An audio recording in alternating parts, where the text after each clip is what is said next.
Hola amigos de Gaceta.es. Esta semana, como la sombra de Indiana Jones sigue siendo muy alargada, hay poquísimos estrenos y bastante malos. Ahora, hay una pequeña joyita. Va a ser una película discutida, ya lo fue en Estados Unidos, pero en mi opinión es una buena noticia que George Clooney haya vuelto a ponerse detrás de la cámara y delante, porque también es el protagonista de esta película muy mal titulada en castellano, pues se titula Ella es el partido, que queda un poco extraño, no se sabe muy bien qué es. Su título original es Cabezas de cuero, porque es el casco que llevaban originariamente los jugadores de fútbol americano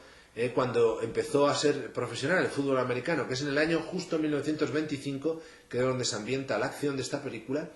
Y George Clooney efectivamente da vida a un caradura líder de un equipo modesto de la Liga de Fútbol Americano, no tiene ni el prestigio popular que tiene ahora y, en fin, era un poco tosco, mirado como tosco, y solo el fútbol universitario, el fútbol americano universitario tenía prestigio, y de hecho la solución que le encuentra al problema de su equipo es fichar a un líder de un equipo universitario que además es súper famoso porque se ha convertido en héroe de la Primera Guerra Mundial por su actuación heroica contra los alemanes. Entonces, bueno, efectivamente acepta, presionado por el ambicioso representante de este chaval joven, y entonces efectivamente empieza a hacerse muy popular el fútbol americano con este equipazo, y ahí entre medias entra una trama romántica espléndida porque le siguen los pasos de estos dos jugadores una agresiva periodista, que de las primeras periodistas deportivas y tal, con lo cual hay todo un elemento de la integración de la mujer en el mercado laboral, que intenta desvelar, porque ya tiene fuentes de que, en fin, la actuación de este joven jugador en la Primera Guerra Mundial no fue tan heroica. Bueno, son elementos enormemente interesantes y muy clásicos. De hecho, tanto visualmente como argumentalmente, la película bebe en fuentes de primera fila en el cine de Frank Capra. De hecho, hay homenajes explícitos en las interpretaciones de George Clooney y de Renée Zellweger a Sucedió una noche de Frank Capra. De hecho, él hace una interpretación muy parecida a la de Clark Gable en esa película y ella muy parecida a la de Claudel Colbert. Con lo cual es el principal referente de la película, pero luego también hay un montón de referencias a la película de Howard Hawks, a la película de Preston Sturges, a la película de Ernst Lubitsch, con un cierto toque de estos así mágico, con un romanticismo de estos menos realista que el de Capra o el de Hawks.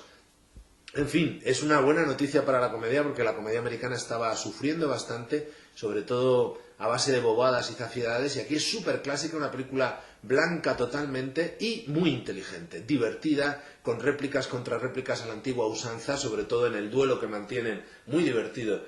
Clooney y Zellweger, con ese tercer elemento, porque ya está entre los dos hombres, el típico triángulo amoroso, ¿verdad? Con todo el ambiente del fútbol americano, toda la moral del triunfo a cualquier precio, el capitalismo salvaje de los representantes, el Estado que está empezando a irrumpir para controlar ese deporte. Todo ello muy bien rodado, con una banda sonora espléndida de Randy Newman, muy buena factura fotográfica, una ambientación exquisita, muy buenas interpretaciones en plan clásico, y lo único que a la película le falta un poquito de vibración, de genialidad, digamos, en algunas secuencias, aunque está muy bien rodada, y luego le sobra un poquito de humor alocado, porque en su afán de homenajear a toda la comedia clásica americana, homenajea también al slapstick mudo, ¿no? A las películas de Chaplin o de Buster Keaton, ¿no? Y entonces en algunas secuencias, sobre todo de partidos de fútbol, alguna persecución, carga un pelín de más la mano y queda un pelín grotesco. Pero la verdad es que la película es gratísima de ver para todos los públicos, una delicia, y luego sobre todo George Clooney confirma que no solo es una gran estrella, sino que es un gran actor, y Renée Zellweger, que sorprendentemente podía parecer a priori que no iban a hacer muy buena química, están geniales los dos, y la verdad es que da gusto verlos, y sobre todo los buenos aficionados de la comedia clásica disfrutarán mucho con esta recuperación, que es muy valiosa, ciertamente, porque yo creo que la comedia americana necesitaba una película así, ¿no? Es lo más destacable de esta semana. Llega también una película canadiense con un reparto de lujo encabezado por Susan Sarandon y Max von Sydow. Se titula Aritmética emocional, la verdad es que el título es original, está basado en una novela y la dirige un canadiense llamado Paulo Barthman, debe ser de origen brasileño o portugués. Y bueno, el planteamiento es interesante porque es el reencuentro de dos hombres y una mujer al cabo de 50 años que han convivido juntos, sufrieron juntos los horrores de un campo de concentración alemán en Francia. Y bueno, pues se reencuentran esto una serie de elementos de cómo afectaba a sus vidas de un modo trágico, claro, aquel paso por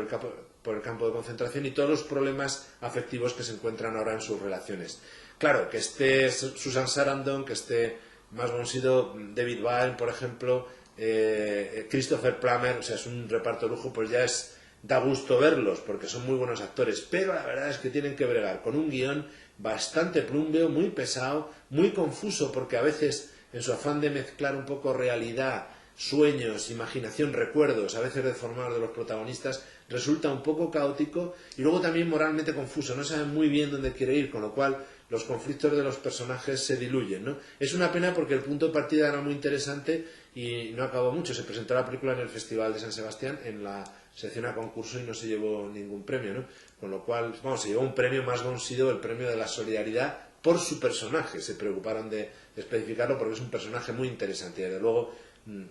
poder ver a estos actores da gusto, pero es una pena que sea una película con un guión tan fallido, ¿no? Luego una película sorprendente, en esta semana sorprendente, se titula Hannah Montana y Miley Cyrus, lo mejor de dos mundos, y es una película que se va a estrenar solo en 9 salas de España porque es una película hecha en formato tridimensional, es decir, hay que verla con gafas, como van a venir muchas a partir de ahora, ya vino Beowulf, si se acuerdan. Y esta es una nueva experiencia, porque no es una película especialmente espectacular. Se trata de un concierto hecho a la limón entre Hannah Montana y Miley Cyrus, que es la misma persona, es una adolescente americana, Miley Cyrus, que es actriz y cantante, que da vida a un personaje llamado Hannah Montana, que es muy popular en el Disney Channel, ¿no?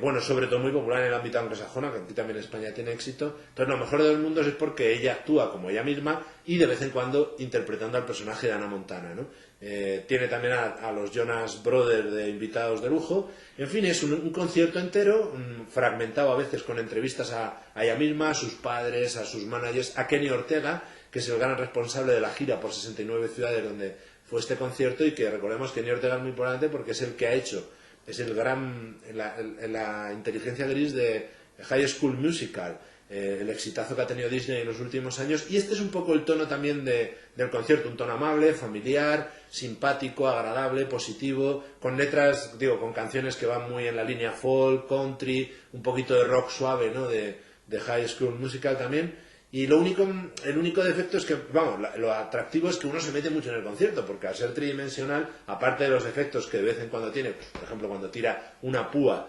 un guitarrista a la cámara, o cuando le tira la baqueta hacia arriba y la cámara la toma, la baqueta de la batería,